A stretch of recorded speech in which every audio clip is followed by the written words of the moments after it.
বছর আগে একটা ছোট গ্রামে একটা ১৬ বছরের মেয়ে ছিল পূজা। পূজার পরিবার অনেক গরিব ছিল। পূজা নিজের মা, বাবা আর ছোট ভাইয়ের সাথে মিলেমিশে থাকত। পূজার বাবার একটা দর্জির দোকান ছিল। উনি খুব সুন্দর কাপড় বানাতেন, কিন্তু ওনার শিল্পের গ্রামে কোনো সম্মান ছিল না। তুমি দিনরাত পরিশ্রম করো, তাও টেনে টুনে কয়টা টাকাই ঘরে শুধু আসে, এরকম ভাবে কিভাবে চলবে? আরে পয়সা নেই তো কি হলো, আমার গ্রাহকরা আমার বানানো কাপড় দেখে আর খুশি হয়, এইটাই আমার জন্য অনেক। হ্যাঁ বাবা, তুমি একদম ঠিক বলছো। তোমার মতো কাপড় কেউ বানাতে পারে না। যেমন বাবা তেমন মেয়ে। মা নিজের মেয়ের উজ্জ্বল ভবিষ্যতের স্বপ্ন দেখছিল, আর এরকম ভাবেই দিন কেটে যাচ্ছিল। একদিন হঠাৎ গ্রামের মহলের সৈন্য ঢাক বাজাতে বাজাতে একটা গুরুত্বপূর্ণ বার্তা দিতে আসে। শোনো শোনো শোনো, দুদিন পরে একটা মহলে ভোজ আয়োজন হচ্ছে। আমাদের রাজার রাজকুমার পরশুদিন 18 বছরের হয়ে যাবে। মহারাজ আর মহারানী এই বিশেষ সময় রাজ্যের প্রত্যেকটা লোকের জন্যে উৎসব আয়োজন করেছে। সব লোকেরা মহলের ভেতরে যাওয়ার অনুমতি পাবে। ভালো ভালো খাবার হবে, আর সবাই ভালো ভালো তামাশা দেখতে পারবে। গ্রামের সব লোকেরা এই খবর শুনে খুশিতে নাচতে থাকে। আরে বাহ, মহলে উৎসব! আমি তো অনেকগুলো মিষ্টি খাবো। মিষ্টি? আমি তো ভাতও খাবো। হ্যাঁ হ্যাঁ, আমিও। আমার মা আমার জন্য একটা ভালো শেরওয়ানিও নিয়ে এসেছে, আমি সেটাই পরে উৎসবে যাব। বাকি বাচ্চারা আর বড়রা একদিকে যেমন খুশিতে নিজের কাপড়ের চর্চা করছিল, অন্যদিকে পূজা চুপচাপ দাঁড়িয়েছিল। আরে পূজা, তুমি তো কিছুই বলছো না। আমি কি বলবো? যা খুশি, তুমি উৎসবে কি পরবে? আমি পূজা যখন সব বাচ্চাদের হাসতে দেখলো, তখন ওর মন খুব খারাপ হয়ে গেল আর বাড়ি ফিরে এলো। মা, বাবা, আমার তোমাদের কিছু বলার আছে। বলো পূজা মা, কি ব্যাপার? আমি কাল উৎসবে যাব না। কি? কিন্তু কিসের জন্য পূজা? কিচ্ছু না, শুধু আমার ভালো লাগছে না। এরকম বলে পূজা নিজের ঘরে চলে যায়। আরে এই মেয়েটার হঠাৎ কি হয়ে গেল? মনে হয় ওর পুরনো কাপড়ের জন্য হয়তো লজ্জা লাগছে। সারা রাত কেঁদে পূজা তারপর ঘুমিয়ে পড়ে। পরের দিন সকাল হওয়ার পর পূজা বাড়ি থেকে বেরিয়ে পাশের বাগানে বসেছিল। এই বাগানেই আমি একমাত্র শান্তি পাই। এখানকার গাছ পাখিরা আমার খেললি করে না, এরাই আমার সব থেকে ভালো বন্ধু। কিছুক্ষণ গাছ পাখিদের সাথে খেলা করার পর পূজার ঘুম পেয়ে যায়, আর ওখানে গাছের নিচে ঘুমিয়ে পড়ে। আরে, আমি এখন রাজমহলের উৎসবে কিভাবে যাব? আমার কাছে তো ভালো কাপড়ও নেই। পূজাকে ঘুমের মধ্যেই কথা বলতে শুনে আমের গাছ ওকে ডাক দেয়। পূজা মা, মন খারাপ করো না, আমি তোমায় সাহায্য করব। কে কে এখানে? আমি মা, আমের গাছ, একটু উপরে দেখো। আরে, তুমি কথা বলতে পারো? হ্যাঁ পূজা, গাছপালা, পশু, জীবজন্তু সবাই কথা বলতে পারে, কিন্তু আমাদের কথা তারাই শুনতে পারবে যাদের মন পরিষ্কার। কিন্তু মা, এই বাগানে একটা পরী থাকতো। সে আমাদের একটা বর দিয়েছিল যে আমরা একে অপরের সঙ্গে মানুষের ভাষাতে কথা বলতে পারবো। আর আমি তোমার কথা শুনে ফেলেছি। তুমি যদি চাও আমি তোমার সাহায্য করতে পারি মা। তুমি? কিন্তু কিভাবে? শুধু আমি না, আমার সঙ্গে সঙ্গে বাকি পশু পাখিরা এবং গাছপালারাও তোমার সাহায্য করবে, কারণ তুমি আমাদের সকলকে নিজের বন্ধু ভাবো। ও সত্যি? কিন্তু তুমি কিভাবে আমার সাহায্য করবে? কাল মহলের রাজকুমারের জন্মদিনের উৎসব। গ্রামের সব বাচ্চারা ওখানে গিয়ে খুব আনন্দ করবে, কিন্তু আমার কাছে পরার মতো একটাও ভালো কাপড় নেই। তো তুমি কিভাবে আমার সাহায্য করবে? এরকম বলতে বলতে পূজা কেঁদে ফেলে। তখনই পাশে থাকা গোলাপ ফুলের গাছ ওকে ডেকে বলে, পূজা, কাঁদছো কেন? আমরা আছি তো, আশেপাশে একটু চোখ বুলিয়ে তো দেখো। পূজা নিজের আশেপাশে দেখল তো পুরো বাগানটা নানা রকম গাছপাতায় ভরা ছিল। তুমি আমাদের গাছপালার এবং পশু পাখিদের পালক আর পাপড়ি নিয়ে ঘরে যাও, আর বাবাকে বলো এই সবগুলো জিনিস দিয়ে তোমার জন্য একটা সুন্দর ড্রেস বানাক। সত্যি? তুমি আমার জন্য এত কিছু করবে? তোমাদের এতে কষ্ট হবে না? মা, তুমি যদি একটু ভালোবাসা দিয়ে ভাঙো তাহলে কিচ্ছু হবে না। আসলে একটা বন্ধুই বন্ধুকে সাহায্য করে। ঠিক আছে। পূজা তারপর আস্তে আস্তে সব গাছপাতা থেকে কিছু পাতা ছিঁড়ল। তারপর একটা সুন্দর ময়ূর ওকে নিজের পাখনাটাও দিল। পূজা এসব নিয়ে নিজের বাবার কাছে গেল। বাবা, এই দেখো আমি তোমার জন্য কি নিয়ে এসেছি। এইসব কি মা? এইসব আমি পাশের বাগান থেকে এনেছি। এই সব দিয়ে তুমি কি আমার জন্য একটা ড্রেস বানাতে পারবে? ড্রেস? কিন্তু যদি তুমি আমার জন্য একটা সুন্দর ড্রেস বানিয়ে দাও, তাহলে আমিও রাজকুমারের জন্মদিনে যেতে পারবো। পূজার কথা শুনে ওর বাবা এদিক ওদিক দেখতে লাগলো। পূজা মা, আমি কথা তো দিতে পারছি না, কিন্তু হ্যাঁ, চেষ্টা আমি নিশ্চয় করব। তারপর পুরনো কাপড়ের কিছু ছোট ছোট টুকরো ওঠালো আর কাজে লেগে গেল। পূজার বাবা ওর জন্য একটা অসাধারণ ড্রেস বানালো, যেটা দেখে পূজা ভীষণ খুশি হয়ে গেল। বাহ বাবা, এটা তো দারুণ হয়েছে। আমি এটা আমার বন্ধুদের দেখিয়ে আসি। পূজা নিজের নতুন ড্রেসটা পরলো আর বাগানের সব বন্ধুদের ধন্যবাদ জানালো। আর পরের দিন ও সেই নতুন ড্রেস পরে মহলের দিকে এগিয়ে গেল। আরে বাহ চিন্টু, তুই তো বেশ সুন্দর দেখতে লাগছিস রে। তোমার ওই নতুন জামাটা খুব ভালো হয়েছে বাবলু।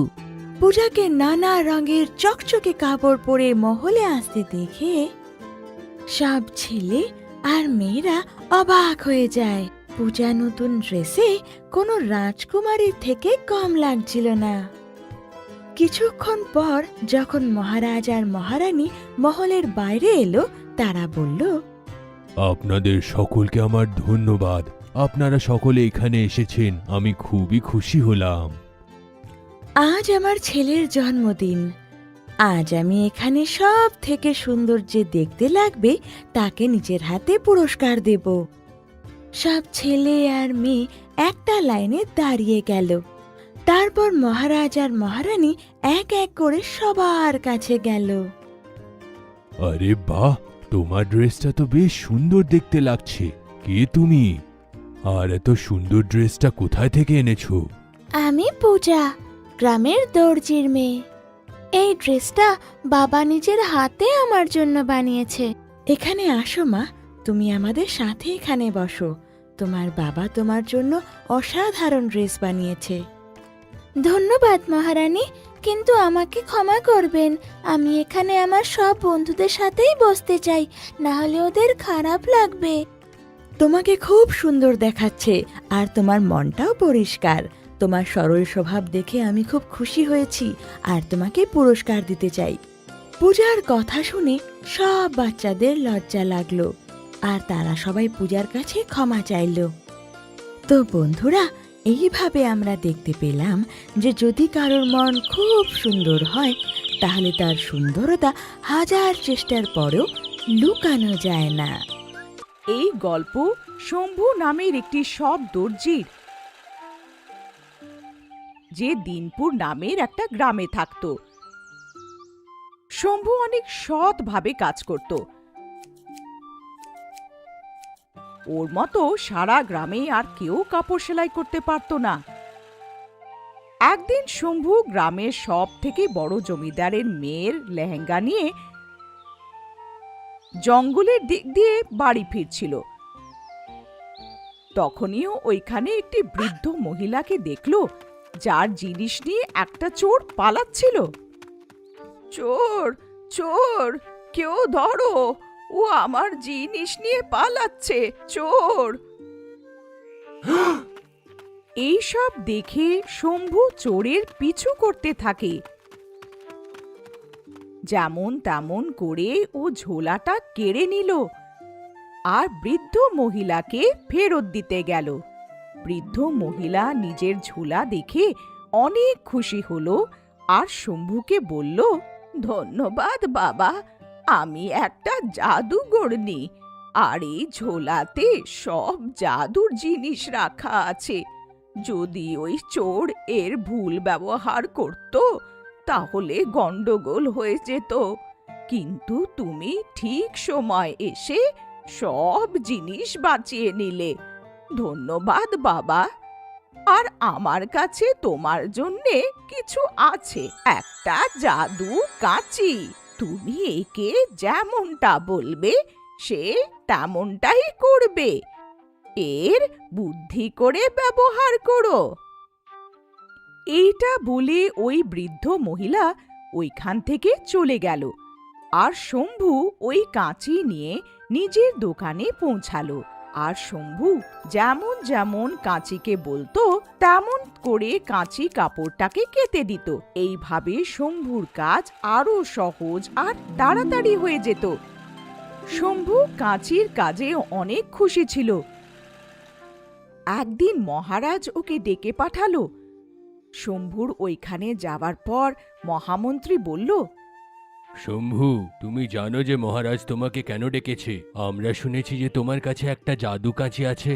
শত্রুরা সীমাতে এক দল দাঁড় করিয়েছে, তারা আমাদের দেশে হামলা করতে চায়। তাই মহারাজ তোমার থেকে এইটা চান যে তুমি তোমার জাদু কাঁচিকে সেইটাই বলবে যেটা আমি বলবো। মহামন্ত্রী শম্ভুকে সব কাজ বোঝায় আর শম্ভু নিজের জাদু কাঁচিকে আদেশ দিয়ে দেয়। ও আমার জাদু কাঁচি, এমন জাদু দেখা তুই যে শত্রুদের হয়ে যাক অবস্থা খারাপ। এই শুনে কাঁচি হাওয়াতে উড়ল আর সোজা সমুদ্র তলে শত্রু দলের কাছে পৌঁছে গেল। ও বারুদের থলিতে গাড্ডা করে দিল যাতে সব বারুদ ছড়িয়ে গেল। ও জ্বলন্ত তোপগুলো নৌকোর দিকে ঘুরিয়ে দিল। যেই তোপ চলল সব নৌকো ডুবে নৌকোতে বসে থাকা লোকেরাও ভেসে গেল। তারপর কাঁচি অন্যদিকে গেল, যেখানে রাজা হাতির উপরে বসেছিল। ও হাতির পেছনে ফুটে গেল আর হাতি আতঙ্ক ছড়িয়ে দিল। সব তাম্বু ভেঙে গেল আর তাম্বুতে লাগা মশাল পড়ে গেল, যাতে চারিদিকে আগুন লেগে গেল। আর এইভাবে শত্রু দল নিজের প্রাণ বাঁচিয়ে পালিয়ে গেল। মহারাজ নিজের সৈন্যর সাথে দাঁড়িয়ে এই সব দেখে অনেক খুশি হচ্ছিল। আর কিছুক্ষণের মধ্যে শম্ভুর কাঁচি ওর কাছে ফেরত চলে এলো। বাহ শম্ভু, এইটা দারুণ তো। তোমার কাঁচি তো বেশ ভালো। এই নাও তোমার পুরস্কার, একটা রূপোর বাটি। আর মন্ত্রী মশাই, এইটা হলো আপনার পুরস্কার, সোনার অলংকারের থলি। শম্ভু এইসব দেখে অনেক অসন্তুষ্ট হলো আর ভাবল যে মন্ত্রীকে সোনার মোহর আর ওকে রূপোর ঘট, যেখানে সব কাজ তো ওর কাছেই করেছে, আর প্রশংসা মন্ত্রী পেল। শম্ভু ওইখানে থেকে মন খারাপ করে চলে গেল। ওই সময় ও জঙ্গলের রাস্তায় ওই জাদুগরনি দেখা পেল। ওই জাদুগরনি শম্ভুকে এত চিন্তিত দেখে ওকে তার কারণ জিজ্ঞেস করে। শম্ভু ওনাকে রাজসভার সব ব্যাপারটা বলে। বাবা, এতে মন খারাপ হওয়া স্বাভাবিক। তুমি শুধু এর ব্যবহার নিজের কাজের জন্যে করলে, যাতে তুমি বেশি লাভ করতে পারলে না।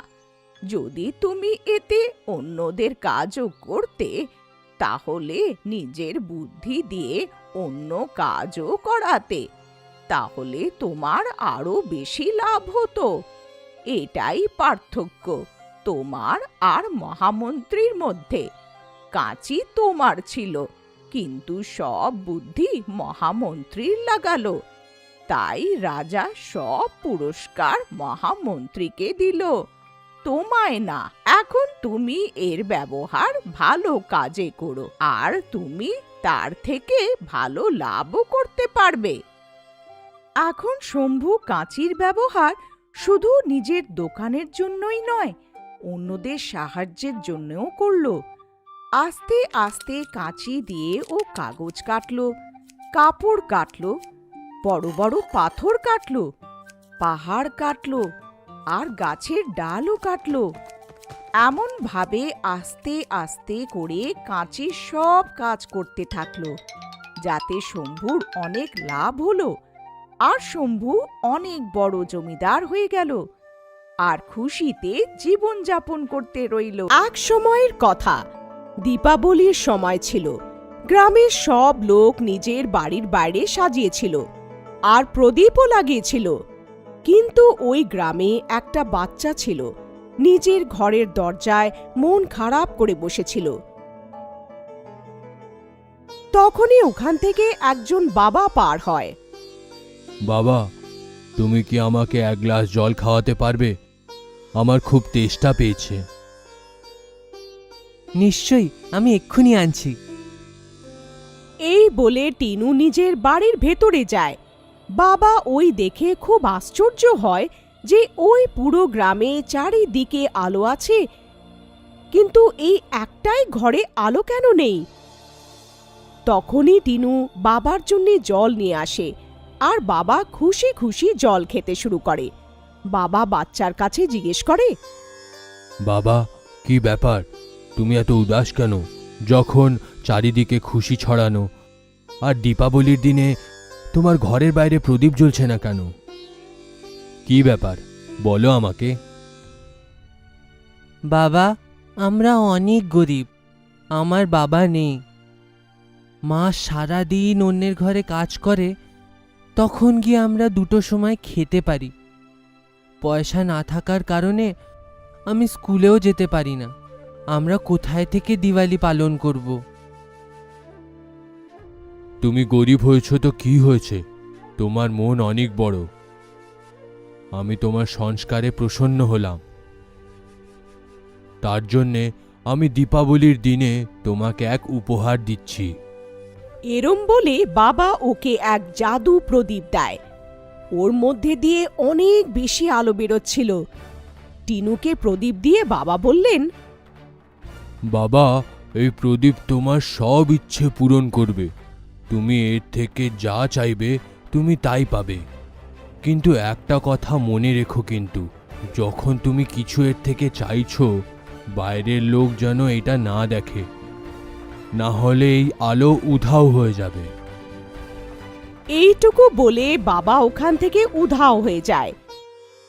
প্রদীপের আলো দেখে টিনু অনেক আশ্চর্য হয়ে যায়। টিনু প্রদীপ নিয়ে বাড়ির ভেতরে যায় আর নিজের মাকে বাবার সব কথা বলে। মা প্রদীপের আলো দেখে মনে মনে অনেক খুশি হয়ে যায় আর বাবাকে ধন্যবাদ করে। প্রদীপ, প্রদীপ, আমার ঘর আলোতে সাজিয়ে দাও। এই বলাতেই টিনুর পুরো ঘর আলোতে উজ্জ্বল হয়ে যায়। এই দেখে মা আর টিনু অনেক খুশি হয়ে যায়। তখন টিনু প্রদীপকে বলে, প্রদীপ, প্রদীপ, আমার অনেক খিদে পেয়েছে। তুমি কি আমাকে ভালো খাবার খাওয়াতে পারবে? আর ওই প্রদীপ ওর ওই ইচ্ছাও পূরণ করে ফেলে। তখন টিনু প্রদীপকে বলে, প্রদীপ, প্রদীপ, আমার মার জন্য একটা সেলাই মেশিন এনে দাও, যাতে আমার মাকে ঘরে ঘরে গিয়ে কাজ করতে না হয়। আর প্রদীপ ওর ওই ইচ্ছাও পূরণ করে ফেলে। এই দেখে মা অনেক খুশি হয়ে যায়। আর টিনুকে গলায় জড়িয়ে নেয়। বাবা, প্রদীপের ব্যবহার এরমভাবে অন্য সাহায্যের জন্যই করবে। আস্তে আস্তে টিনুর বাড়ির অবস্থা ভালো হয়ে যায় আর সে স্কুলও যেতে শুরু করে। টিনু এখন ওই প্রদীপের সাহায্যে গরিবদের রোজ খাবারও খাওয়ায় আর লোকেদের খুব সাহায্য করতে থাকে। একদিনের কথা, টিনুর বন্ধু মন্টু টিনুর সাথে দেখা করতে ওদের বাড়ি আসে। মন্টু প্রদীপকে দেখে টিনুকে জিজ্ঞেস করে, আরে টিনু, এই প্রদীপ কোথা থেকে পেলি? এর আলো তো অনেক ভালো।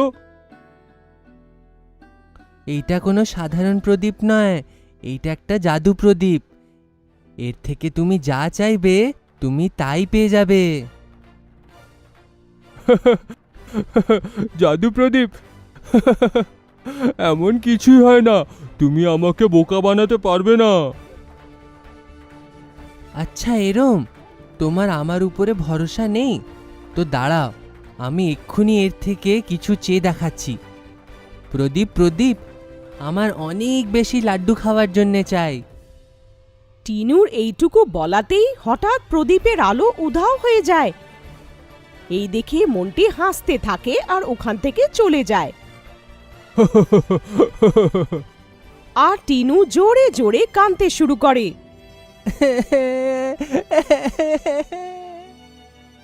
টিনুর কান্না শুনে ওর মা ওখানে এসে যায়। টিনু কাঁদতে কাঁদতে নিজের মাকে সব কথা বলে। টিনুর মায়ের বাবার বলা কথা মনে পড়ে যায়।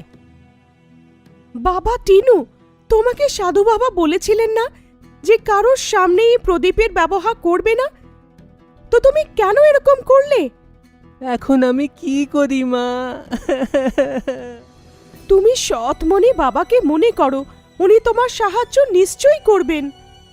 টিনু প্রদীপের সামনে হাত জুড়ে বাবাকে মনে করে আর মনে মনে বলে, বাবা, আমাকে ক্ষমা করে দিন, আমি কোনোদিনও দেখানোর জন্য এই প্রদীপের ব্যবহার করব না।